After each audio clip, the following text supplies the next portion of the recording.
Hey you! Yes, you, watching this video. Do you want to own a piece of Scribbler? Only not a lock of hair or blood or flesh or anything else that will get you in trouble with the law?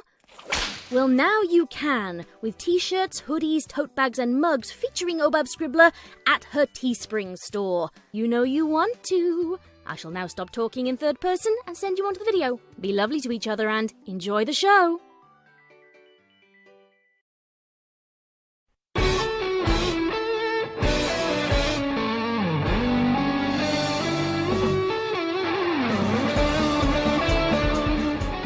Ponytails. Read by Scribbler.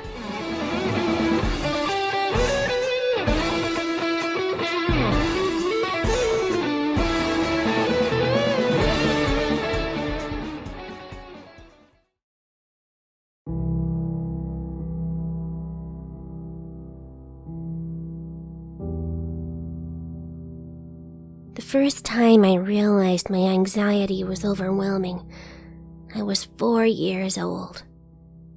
I had been up all night studying, trying to figure out what I would need to know for my entrance exam for Princess Celestia's School for Gifted Unicorns. I blinked once.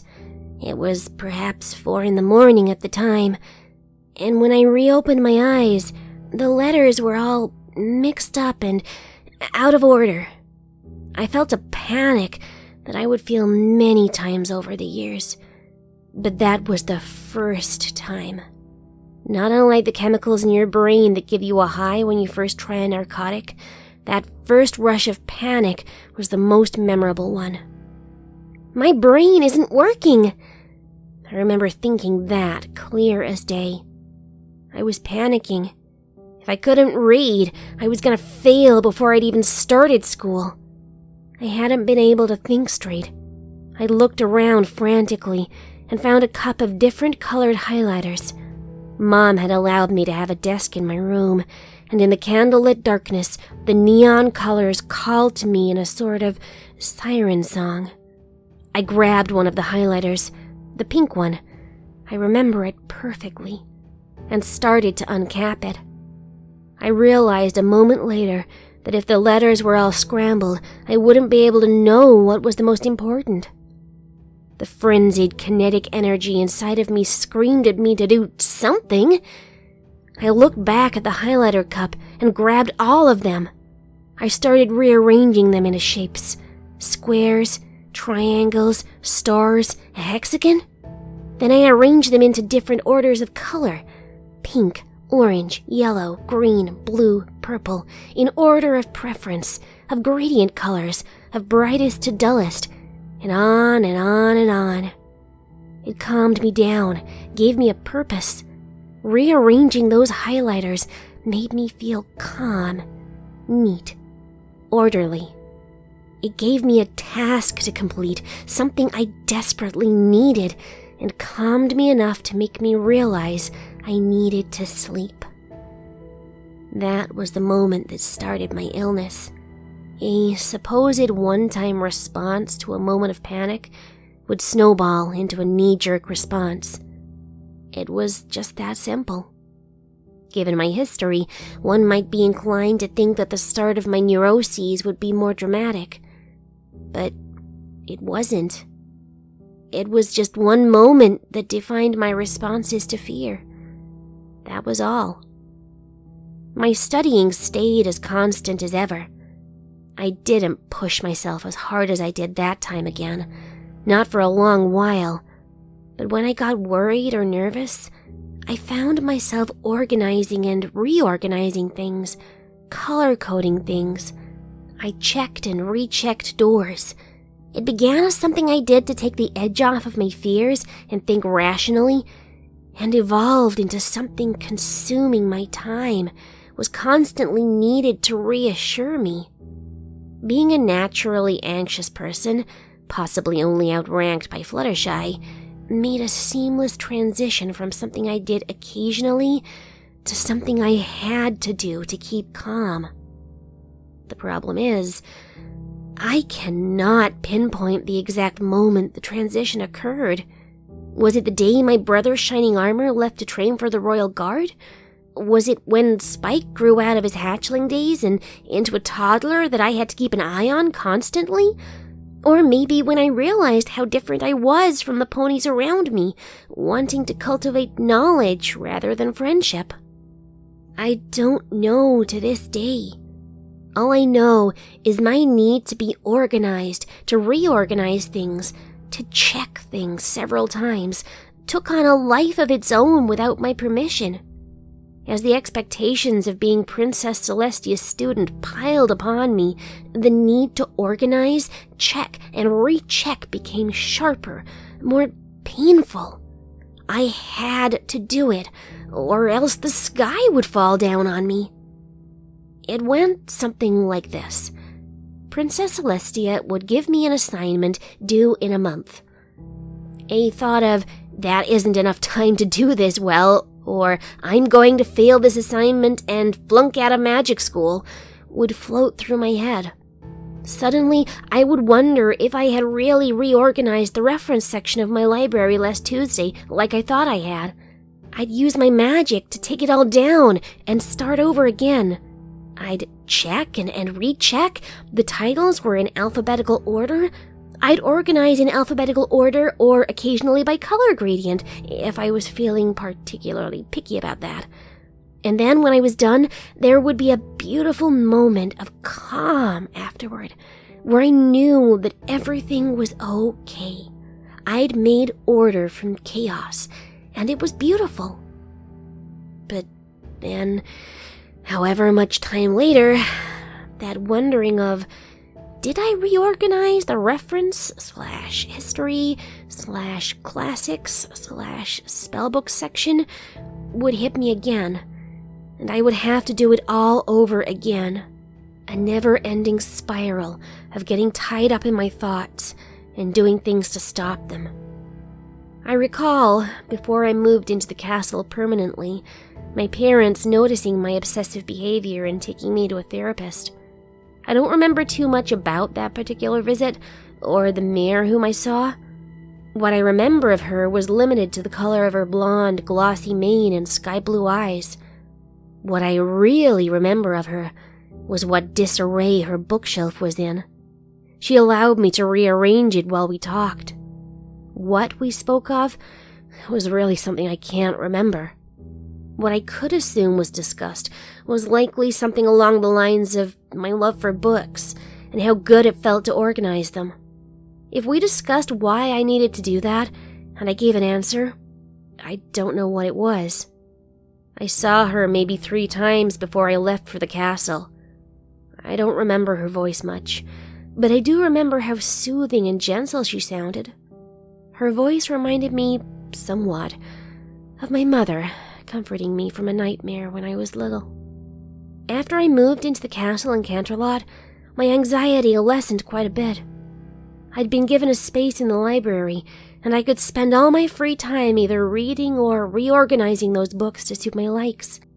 At my parents' home, I'd only had the bookshelf in my room, the bookshelf in the living room, and the one in my brother's room, although his was mainly full of comics. Now, I had an entire library at my disposal to organize and reorganize. It was, perhaps, the closest thing to heaven I might ever have felt. Spike at that time was big enough to help me, occasionally sending scrolls and sometimes getting books down from me. He was such a little gentle drake about the matter. He never once questioned my need to organize and reorganize. I'd begun the habit before he'd been entrusted to my care, and to him, that was just how things were. He accepted my neuroses and never judged me for having it. The only time he ever questioned my judgment was when I was worked into a lather and needed a jolt out of my obsessive ways. It was the utmost unconditional acceptance that he held for me, and to this day is the thing I am the most grateful for, because if I was having a bad day, I knew I could run things by him and never worry about him being judgmental. I learned a while after leaving Canterlot Castle the word for what my mind did with pretty much any situation that could have a negative outcome. I would blow it up in my mind to something so huge that I couldn't stop worrying. I found the word one day while studying the dictionary. Catastrophizing. Exaggerating circumstances or consequences so that they were so magnified in your mind they spelled doom. I hate to admit it, but it was quite accurate to what I was doing. I just didn't know it for a long time. Then came the time when Princess Celestia sent me to Ponyville. It opened up a brand new can of worms for my anxiety, and yet in other ways closed others. It was quite odd, really. In some ways, the distance between me, Canterlot, and my teacher helped me. The pressure on me wasn't as high. The internal demand I put on myself wasn't nearly as large. And yet, there were more anxieties too, because now I had friends who depended on me.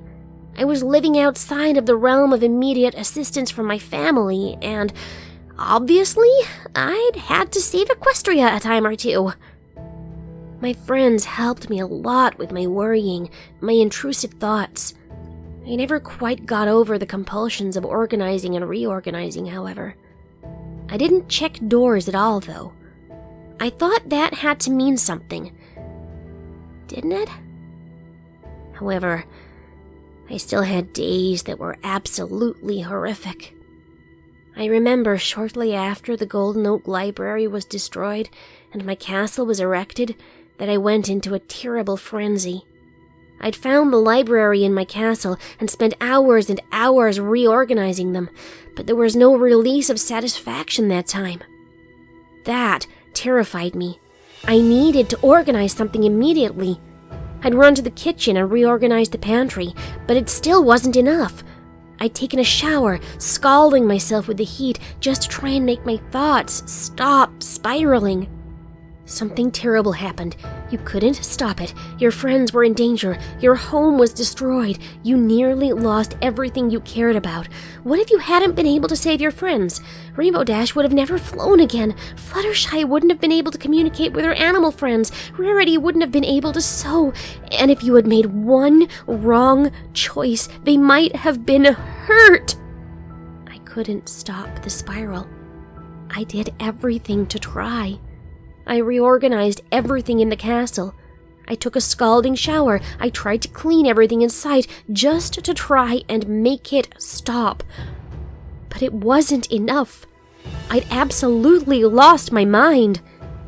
I don't remember much about what happened with my cleaning frenzy, but from what Spike told me, I was curled up on the floor crying and trying to reorganize a cluster of highlighters, muttering to myself and unable to stop.